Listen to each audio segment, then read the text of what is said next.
ఇప్పుడు దాకా 7 లిస్టులు రిలీజ్ చేసిన జగన్మోహన్ రెడ్డి 7 లిస్టుల్లో కూడా ఎక్కడ రోజా పేరు ఇంకా చేర్చలేదంటేనే ఆవిడ పొలిటికల్ కెరీర్ ఒక వెంటిలేటర్ మీద ఉంది అని చెప్పి కూడా తెలుసుకోకుండా ముందుకొచ్చి మైక్ దొరికింది కదా అని చెప్పి చంద్రబాబు నాయుడు గారు టూరిస్టు, చంద్రబాబు నాయుడు గారికి డిపాజిట్లు రావు, లేకపోతే చంద్రబాబు నాయుడు గారికి ఏమీ చేయలేకపోయారు, ఈ పార్టీ ఇంకేం ఉండదు, పడుకోబెట్టేస్తాం మేము ఈ పార్టీని అని చెప్పి పిచ్చి కోతలు కోస్తున్న రోజాకి ఒక్కసారి మళ్ళీ గుర్తు చేస్తున్నాను.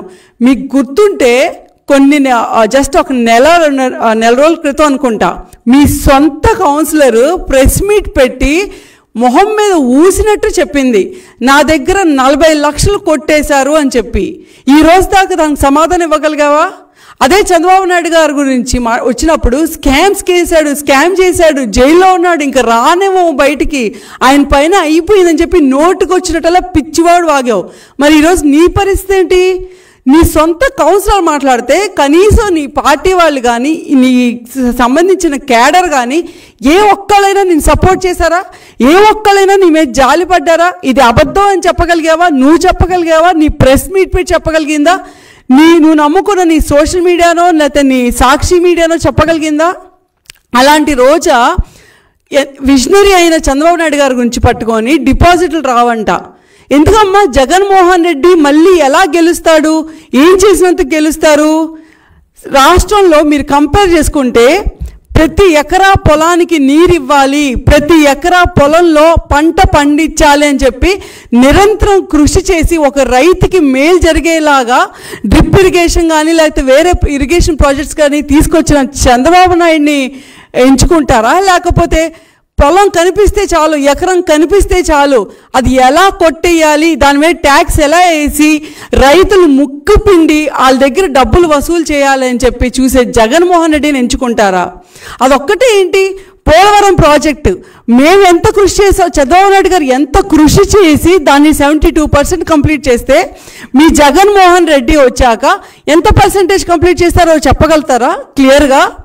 అదే చంద్రబాబు నాయుడు గారు ఉన్నప్పుడు ఉద్యోగాలు కానీ లేకపోతే పరిశ్రమలు కానీ ఏ లెవెల్లో వచ్చాయి, ఎన్ని ఉద్యోగాలు వచ్చాయి, 27,000 కంపెనీలు తీసుకొస్తే ఈరోజు జగన్మోహన్ రెడ్డి వచ్చాక మొన్న మీరు రిలీజ్ చేసుకున్న దాంట్లోనే 5,000 కంపెనీలు తీసుకొచ్చారని చెప్పారు. మరి ఆ కంపెనీలు ఎక్కడున్నాయో ఏంటో నీకు మీ ఎమ్మెల్యేలకే తెలియాలి.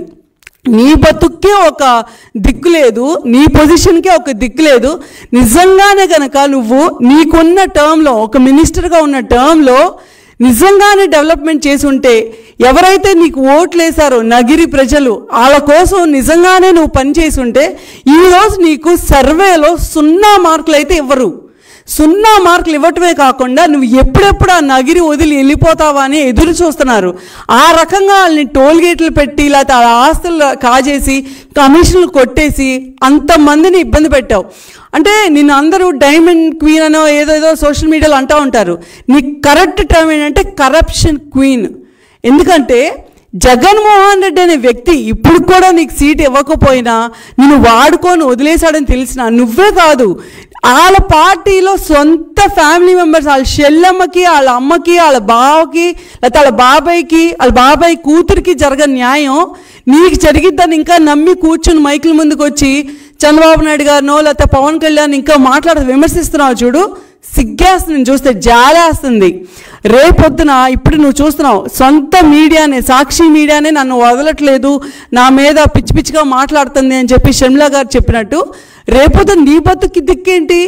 నువ్వు కనుక అడుగు బయట పెట్టి చూడు ఆ పార్టీ నుంచి, నీ మీద సోషల్ మీడియా ఎన్ని రకాల ప్రచారాలు చేసిద్ది, నీ మీద వీడియోస్ రిలీజ్ చేసిద్ది, నిన్ను నీ పిల్లల్ని నీ ఫ్యామిలీని మొత్తం బయటికి లాగకపోతే టీడీపీ పార్టీ అనుకున్న జరగదు. శాండ్ విషయంకి వస్తే ఫ్రీగా ఇచ్చారు అని చెప్పి శాండ్ స్కామ్ అని చెప్పి పిచ్చుకొక్కల్లా వాగారు. అదే శాండ్ వల్ల ఎంత కన్స్ట్రక్షన్ పెరిగింది, ఎంతమంది వర్కర్లకి రోజువారీ కూలీలకి ఎంత మేలు జరిగింది. అది ఇప్పుడు మీరు వచ్చాక అదే శాండ్ స్కామ్లో 40,000 కోట్లు కొట్టేశారు. అలాంటి జగన్మోహన్ రెడ్డి పెద్ద గొప్పోడైనట్టు నిద్ర లెగిస్తే గెలుస్తాడు ఏంటమ్మా నాకు అర్థం కాదు. ఇన్ని చేసినోడు గెలుస్తాడా? ఇంతమంది ఉసురు పెట్టుకున్నాడు గెలుస్తాడా? కనీసం ఎంప్లాయీస్కి నెల శాలరీస్ కూడా ఇవ్వలేడు. పెన్షన్దారులకి వాళ్ళ పెన్షన్ అమౌంట్ కూడా ఇవ్వలేడు. డ్వాక్రా మహిళలకి వాళ్ళ సేవింగ్స్ కూడా ఇవ్వలేడు. విలేజ్ డెవలప్మెంట్ కోసం రిలీజ్ చేసిన ఫండ్, పంచాయతీ ఫండ్ కూడా ఇవ్వట్లేదని చెప్పి సొంత పార్టీ పేరుతో గెలిచిన మీ పంచాయతీలో సర్పంచ్లే ఈరోజు మొహం మీద వస్తున్నారు.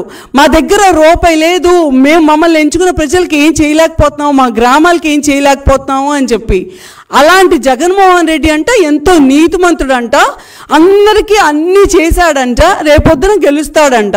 ఏ రకంగా గెలుస్తాడు అంటే ఇప్పటికే పార్టీ మీరు గమనించుకొని ఉంటే లిస్టులన్నీ రిలీజ్ చేయకముందు కానీ చేశాక కానీ ఎంతోమంది బయటికి వెళ్ళిపోవటం, టికెట్ ఇచ్చిన వాళ్ళు కూడా మాకొద్దు వచ్చి ఈ వైసీపీ పార్టీ నుంచి మేము పోటీ చెయ్యము, మేము పోటీ చేసే ఉద్దేశం మాకు లేదు అని చెప్పి మీ టికెట్ మీ మొహాన్ని కొట్టి బయటకు వచ్చిన ఎంపీలు ఉన్నారు, ఎమ్మెల్యేలు కూడా ఉన్నారు.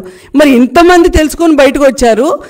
అయినా సరే ఇంకా మరి నువ్వు ఏ నిద్రలో ఉన్నావో ఏ ఊహలో ఉన్నావో నాకు తెలియదు. నీ మొహం మీద నీళ్ళు చల్లి మరి లేపి చూపించాలని తెలియదు. కానీ పార్టీ, మీరు, ఎమ్మెల్యేలు మొత్తం చెప్తున్నాను, రోజా నుంచి జగన్మోహన్ రెడ్డి వరకు కూడా ఏ ఒక్క ఎమ్మెల్యే గెలవాలన్నా ఎంత కష్టపడాలి, ఎంత కింద పడి దొల్లాడినా సరే గెలిచే పరిస్థితే లేదు. కాసుకొని ఉండండి. ఊరికినే మైకుల ముందుకు వచ్చి ఎమ్మెల్యేలుగా ఉండి ఈ రోజు దాకా ఒక్కరోజు కూడా ప్రజల కోసం పనిచేయకుండా, ఏది మీరు పవర్లో ఉన్నప్పుడు కూడా ఏదో అపోజిషన్ తిట్టడానికి మాత్రమే పవర్ ఉందని చెప్పి ఎంత దుర్వినియోగం చేశారో అంత దుర్వినియోగం చేశారు. ఇలా మీరు చేసిన ప్రతి దానికి రేపొద్దున ప్రజలు 2024 ఎలక్షన్స్లో మీకు వచ్చే డిపాజిట్లు కానీ మీకు వచ్చే సీట్లు బట్టి వాళ్ళు మీకు సమాధానం చెప్తారు. ఇప్పటికైనా తెలుసుకుంటే మంచిది. రోజా లేదు నువ్వు బయటపడలేదా, అదే మురికోపంలో పడి ఏడుస్తానంటే ఏడు, ఎలాగా అక్కడ కూడా నేను ఉంచట్లేదు, బయటికి గెంటేస్తానని చెప్పి బయట అంతా ప్రచారం జరుగుతుంది. నీ స్థానం నువ్వు చూసుకో, నీ స్థానం నువ్వు పదులు పరచుకోవడానికి కూడా నీకు చేత కాదు. నువ్వు వచ్చి చంద్రబాబు నాయుడు గారిని లేకపోతే పవన్ కళ్యాణ్ని లేకపోతే లోకేష్ గారిని పట్టుకొని పిచ్చి వాగుతావు. చూద్దాం ఏం జరిగిద్దాం.